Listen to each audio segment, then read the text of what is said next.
Hello students, my name is Pappu Sarkar. Welcome to your channel ফিজিজি it's your family. আশা করি তোরা সবাই খুব ভালো আছিস, তোদের মন এবং শরীর খুবই ভালো আছে।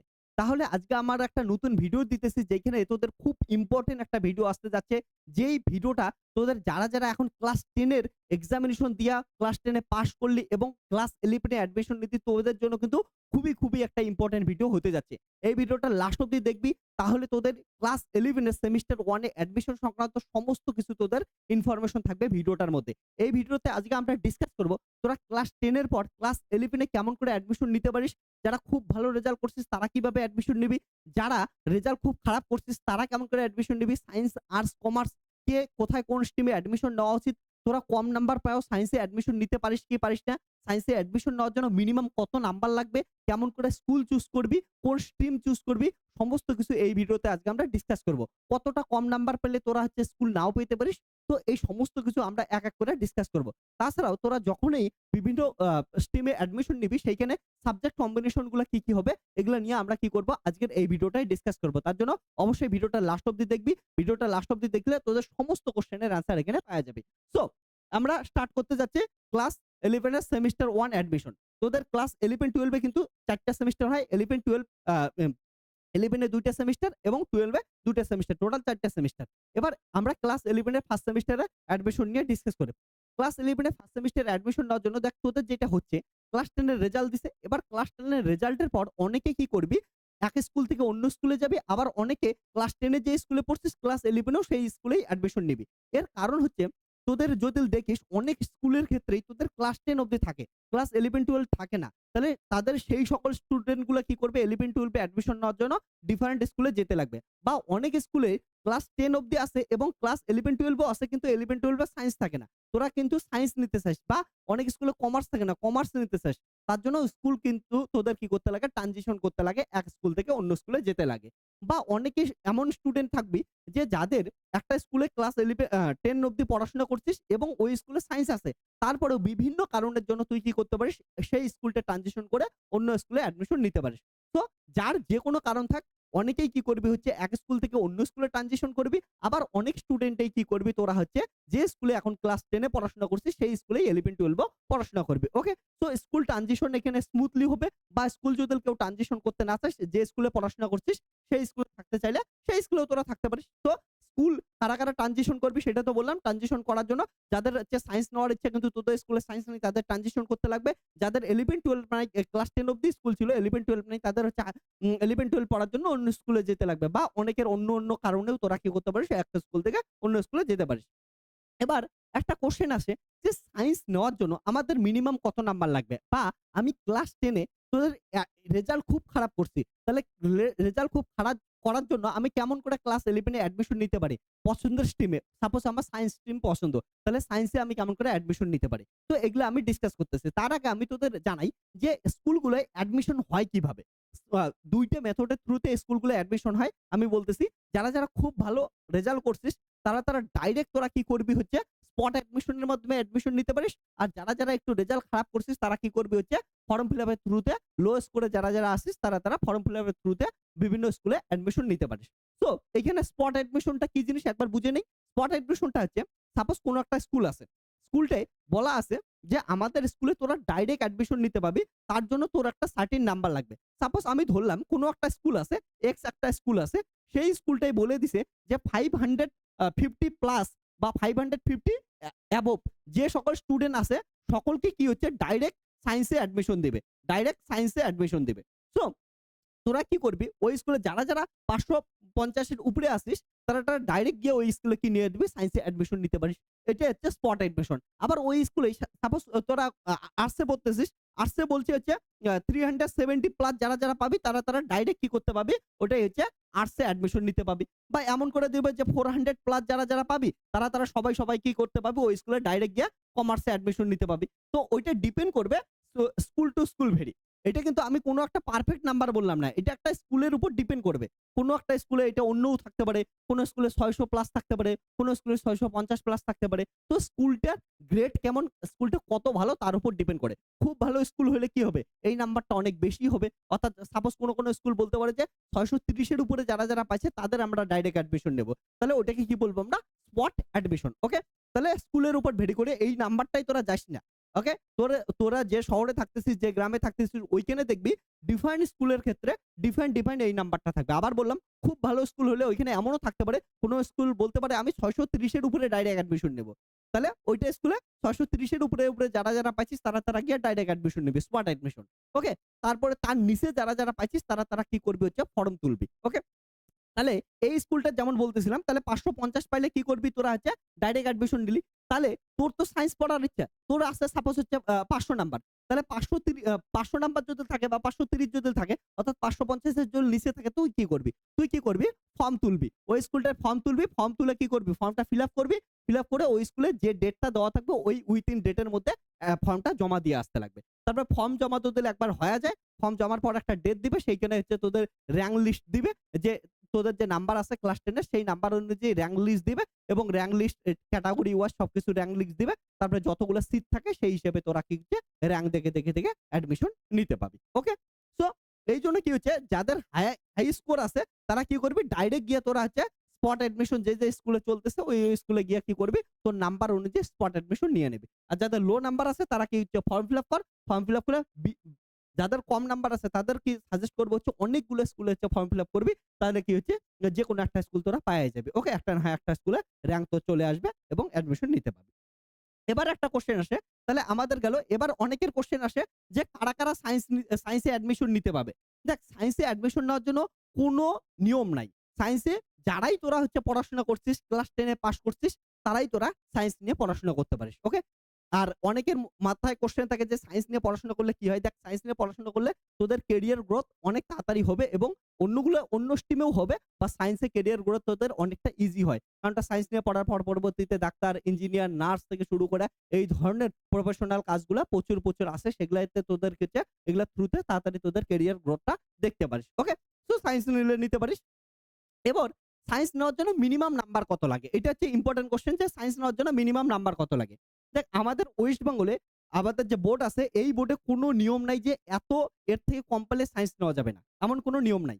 যে স্কুল যদি কোনো একটা স্কুল ডিসাইড করবে যে আমরা এর উপরে যে নাম্বার থাকবে তার উপরের নাম্বারের স্টুডেন্টদের আমরা সায়েন্স নেব।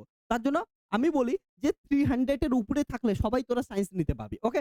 যেকোনো স্কুলে চান্স পাওয়া যাবে। 300 এর উপরে থাকলে কোনো না হয় কোনো স্কুলে কি করবি হচ্ছে সায়েন্স পাওয়া যাবে। ওকে? তাহলে তোদের যদি 300 এর উপরে থাকে নাম্বার তাহলে দেখবি যে কোনো না হয় কোনো স্কুলে তোরা সায়েন্সে অ্যাডমিশন নিতেই পারবি। ওকে? সো সায়েন্সে কম নাম্বার পেলে টেনশন নেওয়ার কিছু নাই যে আমি সায়েন্স পাবো কি পাবো না। এবার আসি তোদের যাদের নাম্বার কম আছে তাদের কি জিনিসগুলো ফলো করতে লাগবে সায়েন্সে অ্যাডমিশন নেওয়ার জন্য। ওকে? এটা খুব ইম্পোর্টেন্ট জিনিস, ভালো করে শোন। সায়েন্সে অ্যাডমিশন নেওয়ার জন্য তোরা কি কর? প্রথমে তো বলি যে তোরাদের এখন পড়াশোনা করতে পারিস ৩ টে স্ট্রিম নিয়ে। সায়েন্স, কমার্স আর হচ্ছে আর্টস। সায়েন্সে অ্যাডমিশন নেওয়ার জন্য সবথেকে বেশি নাম্বার লাগবে। তারপর হচ্ছে কমার্স আর আর্টসে অ্যাডমিশন নেওয়ার জন্য কম নাম্বার লাগবে। তো তোরা যারা কেমন করে ঠিক করবি কোনটা স্ট্রিম নিবি? দেখ প্রথম কথা হচ্ছে যেকোনো স্ট্রিমে তুই যদি বেস্ট হইস, সাপোজ কেউ হিস্ট্রি নিয়ে পড়তে চাস, হিস্ট্রিতে যদি বেস্ট হইস তুই কিন্তু ওইখানেই ক্যারিয়ার ভালো করে গড়ে তুলতে পারবি। যদি জিওগ্রাফি নিয়ে পড়তে চাস, জিওগ্রাফিতে যদি বেস্ট হইস ওইখানেও ক্যারিয়ার ভালো করে গড়তে পারবি। ইংলিশ নিয়ে পড়তে চাস, ইংলিশে যদি বেস্ট হইস সেখানেও ক্যারিয়ার নিয়ে ভালো করে গড়ে তুলতে পারবি। ওকে? এবার সায়েন্সের ক্ষেত্রে সায়েন্স নিয়ে পড়াশোনা করলেও অনেক ভালো ক্যারিয়ার গড়ে তুলতে পারিস। তো যার যেটা ভাল লাগে সে সেই স্ট্রিমটাই নিস। এমন কেউ করিস না যে কম নাম্বার পাইছিস জন্য সেই ভয়ে আর সায়েন্স নিতেছিস না। এটা কেউ করিস না। ওকে? কম নাম্বারও যদি কেউ পায়া থাকিস, তোর যদি সায়েন্স ভালো লাগে তাহলে সায়েন্সে যা। কোনো না হয় কোনো স্কুলে চান্স পাওয়া যাবে এবং সায়েন্সে যা।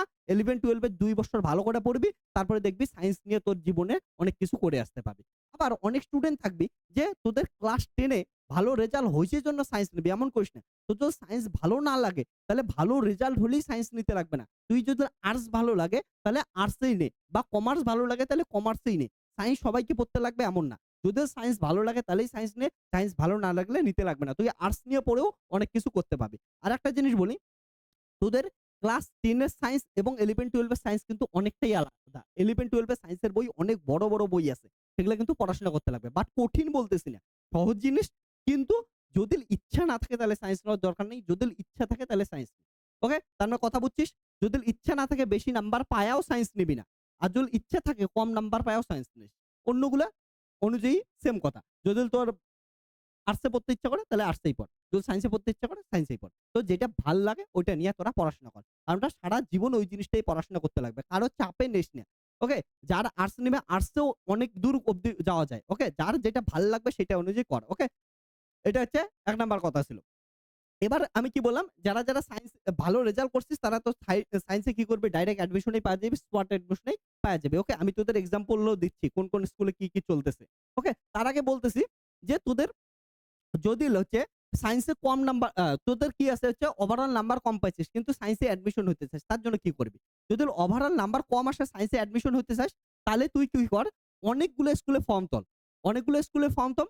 তাহলে অনেকগুলো স্কুলে ফর্ম তুললে কি হবে? যত ভালো নাম্বারের স্টুডেন্ট আছে তারা তো ভালো স্কুলগুলোয় চান্স পাওয়া যাবে। তারপরে যে স্কুলগুলো থাকবে সেই স্কুলগুলোয় তোরা অ্যাডমিশন নিবি। আর তোরা অনেকে আবার মন খারাপ করবি, আমি ভালো স্কুলে চান্স পেলাম না। এখনকার দিনে ভালো স্কুল, খারাপ স্কুল বলে কিছু হয় না। শেষে গিয়ে সেলফ স্টাডিই পড়তে লাগবে, বাড়িতেই পড়তে লাগবে, হোম টিউশনেই পড়তে লাগবে। ওকে? স্কুলে ঠিকঠাক তো হয় না। এটাই রিয়েলিটি, স্কুলে পড়াশোনা একদমই ঠিকঠাক করা হয় না। স্কুলে শুধুমাত্র একটু প্র্যাকটিক্যাল হয় আর অন্য তো পড়াশোনা হয়ই না থিওরি। তোর হোম টিউশনেই পড়তে লাগবে, তোকে বাড়িতেই পড়াশোনা করতে লাগবে, সেলফ স্টাডি করতে লাগবে। তার জন্য কোন খারাপ স্কুল পাচ্ছিস, ভালো স্কুল পাচ্ছিস এত টেনশন নেওয়ার দরকার নাই। যে স্কুলে পাচ্ছিস ওই স্কুলেই পড়াশোনা কর। ওকে? এটা নিয়ে কোন টেনশন নিস না। এবার যেটা বলতেছিলাম তোদেরকে যে তোরা যারা সায়েন্স নিবি, সায়েন্স নেওয়ার স্টুডেন্টের একটা জিনিস বলি, তোদের ক্লাস 11 এ অনেকের ফিজিক্সকে কঠিন লাগবে। তাহলে ফিজিক্সকে যাতে কঠিন না লাগে তার জন্য আমি ক্লাস 11 এ তোদের বেঙ্গলি মিডিয়ামে এত ভালো করে ফিজিক্স পড়াবো যে ফিজিক্স নিয়ে ইন্টারেস্টিং উপায়ে পড়াশোনা করবি। ফিজিক্স নিয়ে কোনো কঠিন লাগবে না, আমি এইটুক গ্যারান্টি দিলাম। ফিজিক্স একদম এনজয় সহকারে পড়বি। এর জন্য তোরা কি করবি, এই যে ফিজিক্স স্কুল লেভেলের যে ইউটিউব চ্যানেলটা আছে সেটার সঙ্গে যুক্ত থাক। ওকে? সাবস্ক্রাইব করে রাখ এবং তোরা হচ্ছে ফিজি ইজির অ্যাপটা প্লে স্টোর থেকে ডাউনলোড করিস। ফিজি ইজি বানান হচ্ছে FIZYEASY। ফিজি ইজি অ্যাপটা প্লে স্টোরে আছে। প্লে স্টোর থেকে তোরা ডাউনলোড করে নিবি। ডাউনলোড করে লগইন করে নিবি। ওইখানে তোদের ক্লাস 11 এর কিন্তু ফার্স্ট সেমিস্টারের পুরা কোর্স থাকবে। সেই কোর্সও তোরা দেখতে পারিস এবং ইউটিউব চ্যানেলে প্রচুর ডেমো লেকচার থাকবে। সমস্ত আমরা এমসিকিউ থেকে শুরু করে সমস্ত আমাদের যে চ্যাপ্টার গুলো থাকবে তার কোয়েশ্চেন সলভিং থেকে শুরু করে সবকিছু করব। তোদের যাতে রেজাল্ট ভালো হয় এবং তাছাড়াও আমাদের এই ইউটিউব চ্যানেলে WJEE, নিট, ওকে? JEE মেইনস, JEE অ্যাডভান্স সমস্ত কিছুর কনটেন্ট আসতে থাকবে। তার জন্য চ্যানেলটার সঙ্গে যুক্ত থাকিস। ওকে? তো আর বা ফিজিজি অ্যাপটা ডাউনলোড করতে যদি কোনো প্রবলেম হয় 9064671865 এই WhatsApp নাম্বারে আমাকে WhatsAppও করতে পারিস কোনো কিছু প্রবলেম হইলে। ওকে? বা ফিজিজি অ্যাপ ডাউনলোড করে ওই অ্যাপের মধ্যেও আমাকে মেসেজ করতে পারিস। ওকে? তো ক্লাস 11 এ যারা সায়েন্স নিয়ে অ্যাডমিশন নিতেছিস কেউ ফিজিক্সে ভয় পাওয়ার কোনো দরকার নেই। চ্যানেলটার সাথে যুক্ত থাক। ফিজিক্স আমি তোদের এতটা সহজ করে পড়াবো তোরা একবার পড়ার পর বুঝতে পারবি যে কতটা সহজ। এবং যদি কোনো স্টুডেন্ট কুচবিহারে থাকিস তাহলে কুচবিহারের আশেপাশে যে স্টুডেন্ট আছিস কুচবিহার মরাপাড়ায় আমাদের ফিজিক্সের অফলাইন সেন্টার আছে। অফলাইন সেন্টারে অ্যাডমিশন নিতে চাইলে অ্যাডমিশন নিতে পারিস। আর অনলাইনে পড়ার জন্য ফিজিক্স অ্যাপটা ডাউনলোড করিস। ওকে? এবার দেখ আমি যেটা বলতেছিলাম যে আ সায়েন্সে অ্যাডমিশন নেওয়ার জন্য তোদের একটা কথা মাথায় রাখিস যে যাদের ভাল লাগে তারা সায়েন্সে অ্যাডমিশন নিয়ে যা। কিচ্ছু হবে না। কম নাম্বার পাইছিস তোরা তবুও অ্যাডমিশন চান্স পাবি। বিভিন্ন স্কুল আছে। সেই বিভিন্ন স্কুল থেকে তোরা কি করাচ্ছ ফর্ম ফিল আপ করবি। এমন না যে শুধু ভালো স্কুলেই ফর্ম তুলে রাখছিস। অন্য স্কুলগুলোও ফর্ম তোল। ওকে? এবার তোদের এই নাম্বারটা আবার মাথায় রাখিস এটা কিন্তু স্কুল টু স্কুল ভেরি করে। ওকে? এবার অনেক জায়গাতেই তোরা স্পট অ্যাডমিশন এ চান্স পেয়ে যাবি। স্পট অ্যাডমিশন এ নিয়ে নিবি। তারপরে অন্য আরো ভালো স্কুলে ফর্ম তুলতে চাইলে ফর্ম তুলে রাখবি। যখন ফর্মের নাম আসবে, র‍্যাংক ভালো আসবে ওইখানে র‍্যাংক অনুযায়ী অ্যাডমিশন নিবি। অনেক কম নাম্বারেও কিন্তু তোরা চান্স পেয়ে যাবি। এটা আমি গ্যারান্টি দিচ্ছি। ওকে? তাহলে তোদের আমি একটা ডিসকাস করি যে তো স্কুলগুলোর নোটিশ কেমন দিচ্ছে। একটা আমি স্কুলের এক্সাম্পল দেই। এক্সাম্পলের থ্রুতে আমি তোদের একটা নোটিশ পড়াচ্ছি। যে একটা স্কুলের আমি কি করতেছি এক্সাম্পল দিতেছি। স্কুলের এক্সাম্পলটা যদি দেখিস যে বলছে এত দ্বারা 2025 শিক্ষাবর্ষে মাধ্যমিক পরীক্ষায় উত্তীর্ণ ছাত্রছাত্রীদের জানানো যাচ্ছে যে যারা সর্বমোট 275 বা তার বেশি নম্বর পেয়েছো তারা কলা বিভাগে অর্থাৎ আর্টসে এবং যারা 450 বা তার বেশি নম্বর পেয়েছো তারা বিজ্ঞান বিভাগে সরাসরি ভর্তি হতে পারবে। দেখ একটা স্কুল দিছে, স্কুলটার ক্ষেত্রে আমি যেমন বললাম যে ওকে আমি দেখাচ্ছি তোদের একটা স্কুল। ওকে? স্কুলটা কি বলছে যে যারা 200 200 275 বা তার অ্যাবভ পাইছো এটা পাইলেই তারা আর্টসে কি করতে পারবে ডাইরেক্ট অ্যাডমিশন নিতে পারবে অর্থাৎ স্পট অ্যাডমিশন হতে পারবে। আর যারা 450 প্লাস পাইছে 450 প্লাস পাইছে তারা ডাইরেক্ট সায়েন্সে অ্যাডমিশন নিতে পারবে। ওকে? সায়েন্সে একদম ডাইরেক্ট স্পট অ্যাডমিশন নিতে পাবে। তারপরে বলছে আ বলছে এই ভর্তির প্রক্রিয়া আগামী ৩-৫ আ ১০-৫-২০২৫ ইংরেজি তারিখ পর্যন্ত চলবে। অর্থাৎ 10th মে অব্দি অ্যাডমিশন চলবে। আর কি বলছে? আর যারা এর চাইতে কম নাম্বার পেয়েছো তারা ৩-৫-২০২৫ থেকে ১০-৫-২০২৫ তারিখের মধ্যে বিদ্যালয় থেকে ভর্তির ফর্ম নিয়ে তা অবশ্যই বিদ্যালয়ে জমা দেবে। এবং ১০-৫-২০২৫ তারিখের পর আর কোন ভর্তির ফর্ম জমা নেওয়া হবে না। আগামী ১৪-৫-২০২৫ তারিখে ভর্তির তালিকা প্রকাশিত হবে। তার মানে বুঝছিস যে কি বলছে? এই স্কুলটার ক্ষেত্রে আমি এই স্কুলটার বলতেছি। সব স্কুলগুলোর জন্য না কিন্তু। এটা আমি একটা স্কুলের জন্য বললাম। তোদের যেইখানে তোরা থাকতেছিস, যে শহরে থাকতেছিস, যে গ্রামে থাকতেছিস, যে সাব ডিভিশনে থাকতেছিস, ওইখানে তোদের আশেপাশের স্কুলগুলার নোটিশ তোরা স্কুলে গেলে পেয়ে যাবে বা ওই স্কুলগুলার Facebook পেজে বা ওদের ওয়েবসাইটে বা হচ্ছে YouTube এ চ্যানেলে ওরা পাওয়া যাবে। ঠিক আছে? তো আমি এটা একটা নির্দিষ্ট একটা স্কুলের ক্ষেত্রে বললাম। তোদের শহর অনুযায়ী, তোদের আশেপাশের স্কুল অনুযায়ী এগুলার নোটিশ কিন্তু আলাদা হবে। ওকে? ডেট গুলো আলাদা হবে, নাম্বার গুলো আলাদা হবে। আমি একটা স্কুলের এক্সাম্পল দিলাম। ওকে? তাহলে এই স্কুলটার ক্ষেত্রে ২৭৫ পেলে আর্টসে তোদের স্পট অ্যাডমিশন ডাইরেক্ট অ্যাডমিশন হইতেছে। ২৫০ প্লাস হলে সায়েন্সে ডাইরেক্ট অ্যাডমিশন হইতেছে।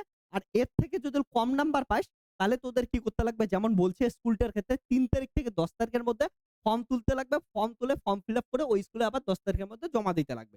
তারপরে জমা দিলে কিন্তু হবে না। এবং ওই স্কুলটায় যখন তোরা ফর্ম ফিল আপ গুলো জমা দিবি, জমা দেওয়ার পরবর্তীতে তোদের হচ্ছে ১৪ই মে 14th মে কি করবে হচ্ছে ওই স্কুলটায় র‍্যাংকের লিস্ট পাবলিশ করবে এবং র‍্যাংক লিস্ট যখন পাবলিশ হবে তার পরবর্তীতে র‍্যাংক অনুযায়ী অ্যাডমিশন হবে। ক্লিয়ার হচ্ছে? বুঝছিস? যতগুলো সিট ফাঁকা থাকবে ওই হিসেবে র‍্যাংক অনুযায়ী তোদের কি নিবে? অ্যাডমিশন নিবে। তো এটা একটা স্কুলের আমি এক্সাম্পল দিলাম। তোরা অন্যান্য স্কুলের ক্ষেত্রে অন্যান্য নোটিশ থাকবে। ঠিক আছে? সেটার ডেট গুলা চেঞ্জ হবে, নাম্বার গুলা চেঞ্জ হবে। যেমন আমি বললাম কোন স্কুলের ক্ষেত্রে এইটাও থাকতে পারে। ওকে? এইটা স্কুলের ক্ষেত্রে যেমন কমার্স নাই তার জন্য কমার্সের ইনফরমেশন দেয় নাই। যে স্কুলে কমার্স থাকবে কমার্সের ইনফরমেশন দিবে। ওকে? সো এই অনুযায়ী মাথায় রাখিস। এবং তোরা যখন ফর্ম ফিল আপ করতে যাবি বা ডাইরেক্ট অ্যাডমিশন নিতে যাবি তখন তোদের কিছু ডকুমেন্টের দরকার পড়বে। কি ডকুমেন্টস এর দরকার পড়বে? যেমন বলছে অ্যাডমিট কার্ড, মাধ্যমিকের যে অ্যাডমিট কার্ডটা আছে সেটা দরকার পড়বে। মার্কশিট, মাধ্যমিকের যে মার্কশিটটা, তারপরে ব্যাংকের অ্যাকাউন্ট, আ মাধ্যমিকের মার্কশিট, ব্যাংকের অ্যাকাউন্ট আর আধার কার্ড। এগুলা তোদের কি করতে লাগবে? জেরক্স জমা দিতে হবে। তার জন্য এগুলা নিয়ে যাস admit card, marksheet, bank account, Aadhaar card. Form তোলার সময় হয়তো লাগবে না কিন্তু ডাইরেক্ট অ্যাডমিশনের সময় এগুলা লাগবে। এগুলা হচ্ছে জেরক্স করে জমা দিতে লাগবে। এবং যারা পরবর্তীতে সাবজেক্ট কম্বিনেশন আর্টস এ নিবি, আর্টস এর মধ্যে যদি কেউ শারীরশিক্ষা নিস, ওকে? শারীরশিক্ষার ক্ষেত্রে এক্সট্রা টাকা লাগবে এগুলা বলছে। ওকে? ওগুলা তো স্কুলে গেলে পাওয়া যাবি, সমস্ত ইনফরমেশন পাওয়া যাবি। তো তোরা যে শহরে থাকিস ওই শহরের বা যে ডিভিশনে থাকিস, যে সাব ডিভিশনে থাকিস, ওর আশেপাশে যে স্কুলগুলো আছে, সেই স্কুলগুলায় তোরা যারা সায়েন্সে অ্যাডমিশন নিতে চাস, ওর নোটিশ গুলা দেখ, স্কুলে যা, স্কুলে গিয়া কি কর? ফর্ম গুলা তোল। যাদের কম নাম্বার পাইছিস, বেশি করে স্কুলে তোর আশেপাশে যত স্কুল আছে, সব স্কুলের ফর্ম তুলে রাখ। ওকে? আর যারা বেশি নাম্বার পাইছিস, যারা ডাইরেক্ট অ্যাডমিশন নিতে পারছিস, তোরা স্পট অ্যাডমিশন নিয়ে নে। ওকে? সো এগুলা ছিল। এরপরে আজকের ভিডিওটা এই অবধি থাকলো। আর যদি কোনো কিছু তোদের কোয়েশ্চেন থাকে অবশ্যই ভিডিও কমেন্ট সেকশনে কমেন্ট কর। আমি ওইখানে কি করব হচ্ছে ডিটেইলস এ অ্যানসার দেব বা তোদের যেটা প্রবলেম আসবে সেটা নিয়ে আমি ভিডিও বানাবো। ওকে? আর এর পরের ভিডিওতে আমরা ডিসকাস করব তোরা যারা সায়েন্স নিতেছিস তাদের সাবজেক্ট কম্বিনেশন কি হইতে লাগবে। আমরা এটা নিয়ে পার্টিকুলার একটা ভিডিও ডিসকাস করব। সাবজেক্ট কম্বিনেশন কি নিতে পারিস। অর্থাৎ সায়েন্সের সাথে যে তোদের বাংলা ইংলিশ কম্পালসরি থাকবে। তারপরে হচ্ছে আ আ পিসিবি নিবি না পিসিএম নিবি না অনেকে জিওগ্রাফি নিতে পারিস সায়েন্সের সঙ্গে। তো কম্পিউটার নিতে পারিস, কম্পিউটার অ্যাপ্লিকেশন নিবি না কম্পিউটার সায়েন্স নিবি, কি নিবি? এগুলা সবকিছু নিয়ে আমরা কি করব হচ্ছে নেক্সট লেকচারে ডিসকাস করব। ওইখানে আমরা সাবজেক্ট কম্বিনেশন কি হবে ডিসকাস করব। ওকে? তো যারা এই যে চ্যানেলটা দেখতেছিস এটা কিন্তু ফিজিক্স এর স্কুল লেভেলের চ্যানেল। এইখানে আমাদের ফিজিক্সের যে ক্লাস 11-12 এর সমস্ত কনটেন্ট আসবে এবং তাদের কম্পিটিটিভ একাডেমিক এক্সামিনেশন এর জন্য সমস্ত কনটেন্ট আসবে। আর আমাদের ফিজিক্সের যে মেইন চ্যানেল আছে, সেই মেইন চ্যানেলে কিন্তু এখন থেকে শুধুমাত্র কলেজ লেভেলের কনটেন্ট আসবে। ওকে? ফিজিক্সের মেইন চ্যানেল অনেক বড় চ্যানেল তোরা জানিস। তাহলে ওই চ্যানেলে থেকে আমরা স্কুল লেভেলের জন্য একটা নতুন চ্যানেল বানাইছি। এটাই আমরা শিফট করতেছি। তাহলে স্কুল লেভেলের চ্যানেলটাকেও ভালোবাসা দে, এটাকেও গ্রোথ কর এবং তোদের কি করবে তাহলে আমি লাইভ লেকচার নেব। সেইখানে তোদের ফিজিক্স অনেক ইন্টারেস্টিং সহকারে ইজিলি আমি তোদের ফিজিক্স পড়াবো। চল তাহলে আজকে tata, bye bye, take care, দেখা